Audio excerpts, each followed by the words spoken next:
petit bal des souvenirs. De la façon la plus banale, lorsque je vois des jeunes soldats, je pense à celui que j'ai été et à ceux que j'ai connus il y a déjà 6 ans ou plus. Ils ont fait la guerre d'Algérie, c'est notre expérience commune, la marque de ma génération. Au point que j'ai écrit un livre à leur propos. Aussi m'est-il venu tout naturellement l'idée de retrouver ceux qui ont 30 ans aujourd'hui et de leur poser quelques simples questions. Que vous reste-t-il de cette époque? Comment était-ce? Et qu'êtes-vous devenus? Car nos 20 ans sont restés là. Car nos 20 ans sont restés là.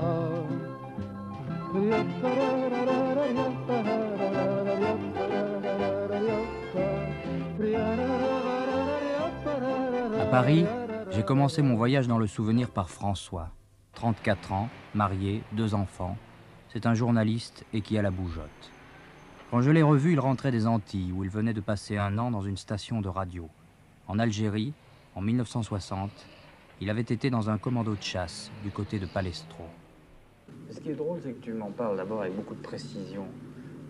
On dirait que tu te souviens de chaque moment très précis, des détails les plus futiles au fond, parce que savoir le nom d'une arme ou le numéro d'une arme, c'est pas si important que ça, 6 ans ou 8 ans après. Et d'autre part, tu m'en parles toujours en souriant. Non, ça c'est une question d'expression. Il n'y a pas que des souvenirs gays, il y en a aussi qui sont moins gays. Alors, par exemple? Je me souviens très bien, par exemple, du 4 octobre 1960. C'était dans la forêt de Talamadi, entre Port-Guédon et Tixirt, près du Rocher des Aigles, où les paras du 2e RPC, avant nous, du 2e RPIMA, avaient laissé un certain nombre de plumes. Et nous sommes tombés dans une embuscade. Et je me souviens très bien que ce jour-là, il y a un garçon que j'aimais bien, qui était un type des Côtes du Nord ou de la Vendée, qui s'appelait Thomas.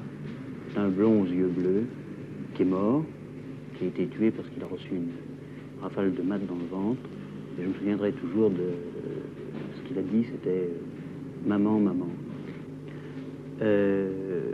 C'était un harki, j'ai oublié le nom, qui lui aussi avait des yeux bleus magnifiques, qui était de la région, un harki de la région de Palestro, et qui est mort. Et ce qui est typique, c'est qu'il a crié en mourant, alors que Thomas était mort en disant « Maman, maman ». Le harki est mort, qui avait 19 ou 20 ans, je sais qu'il y avait des harkis qui étaient très jeunes, a dit, je m'en souviens, « Abouya, Bouya », ce qui veut dire, je crois, papa, papa. Qu'est-ce que tu vas faire maintenant? Tu restes à Paris? Non, je vais essayer de repartir le plus rapidement possible. Et où ça? J'aimerais partir outre-mer, mais outre-mer ou à l'étranger, parce que outre-mer, c'est un petit peu limité maintenant. Je suis retourné en Algérie, d'ailleurs, depuis, je retourne assez souvent. Et je n'y retrouve plus l'intensité, d'ailleurs. Par contre, j'y retrouve des ciels formidables, qui sont indéfinissables. C'était les ciels, d'ailleurs, dont parlait Camus.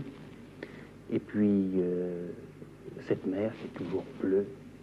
On ne peut pas trouver, ici en France, en métropole, une mer aussi bleue au mois de novembre que celle qu'on pourrait trouver en Algérie, quelque part entre Port-Guédon ou Ténès.